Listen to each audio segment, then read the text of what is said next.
Assalomu alaykum. Bugungi mavzuyimizda sizlar bilan qizillo'ngachda yallig'lanish bilan kechuvchi holatlar, ya'ni ezofagitlarni ko'ramiz. Ezofagit, ya'ni bu qizillo'ngachimiz. Qizillo'ngachimiz uzunligi 25-30 santimetr hisoblanadi hamda diafragma bilan ajratib turiladi.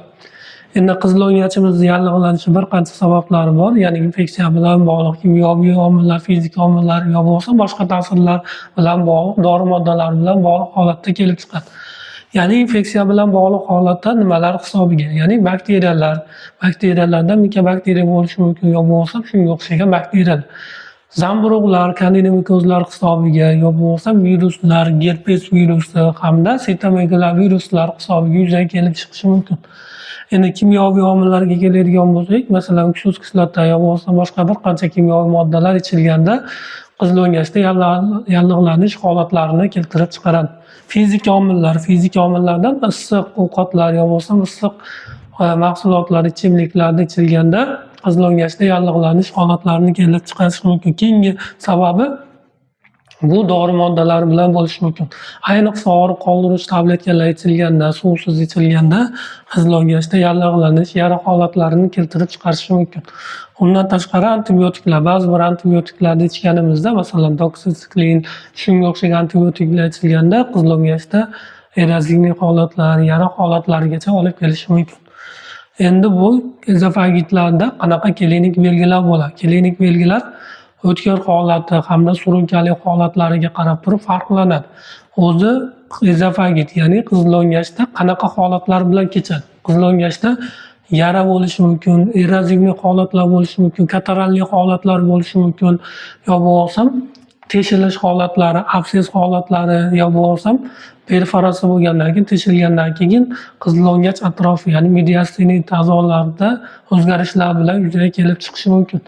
Endi qizillo'ngach yallig'lanadigan bo'lsa, qanaqa klinik belgilar bo'ladi? Klinik belgilari disfagiya, ya'ni ovqat qoldiqlarini yutishdagi muammo yuzaga keladi. Bilamizki, qizillo'ngachimiz ovqat qoldiqlarini og'iz bo'shlig'idan oshqozonga o'tkazib berish vazifasini bajaradi.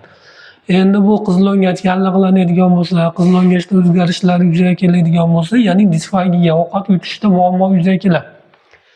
Undan tashqari keyingi belgisi bu og'riq yuzaga kelishi, ya'ni ovqatlanganda og'riq yuzaga keladi, ya'ni ovqat o'tishida og'riq bilan namoyon bo'ladi. Bunaqa bo'lgan bemorlarda ovqat yegisi kelmay qoladi. Ovqat yeganini bezillab qolish holatlari yuzaga keladi. Endi bu ba'zi bir holatlarda yurakda og'riqlarga o'xshaydi, ya'ni ko'krak qafasida og'riq, qo'shni ortida og'riq, qo'liga, jag'iga berilish holatlari ham uchraydi.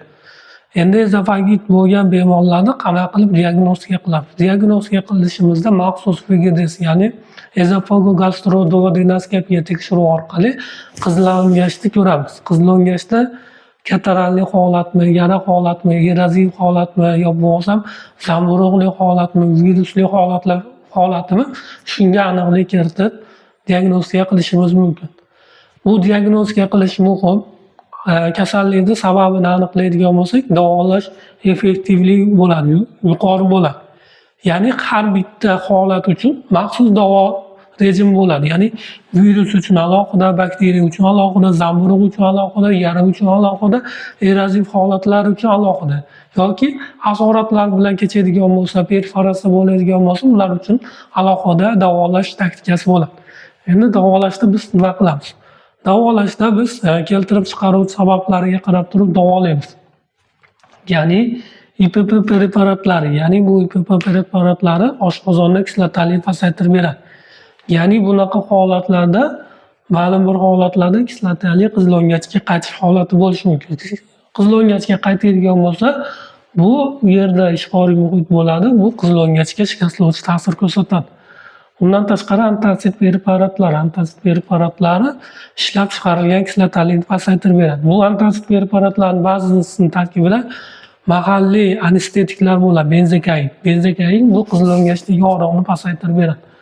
Undan tashqari antibiotiklar qo'llaymiz. Bu antibiotiklar perforatsiya bo'lganda, yara holatlari bo'lganda yo bo'lmasam bakteriyali holatlar bo'ladigan bo'lsa antibiotiklar. Antibiotiklardan amoksisilin, klotramizin, shunga o'xshagan dori vositalarini qo'llaymiz.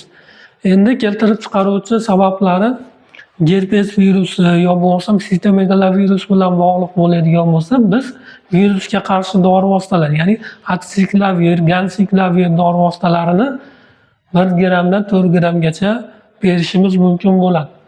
Endi zamburug' bilan bog'liq holat bo'ladigan bo'lsa, ya'ni kandida mikoz holatlari bo'ladigan bo'lsa, biz zamburug'ga qarshi dori vositalar, ketokonazol dori vositasini beramiz 21 kun davomida holatdan kelib chiqib. Undan tashqari gastrocitoprotektor, ya'ni qizillo'ngachda yana holatlari, erozив holatlar bo'lishi mumkin. Bu gastrocitoprotektor dori vositalarimizga bismutlar, rebagitlar, shunga o'xshagan dori vositalar bu shilliq qavatni trofikasini, shilliq qavatda qon aylanishini yaxshilab beradigan dori vositalar. Shu dori vositalarni qo'llaymiz. Birinchi o'rinda parhez rejimini qilishimiz kerak. Qattiq ovqatlar, dag'al ovqatlar, qizillo'ngach shilliq qavatini ta'sirlovchi ovqatlarni cheklashimiz kerak.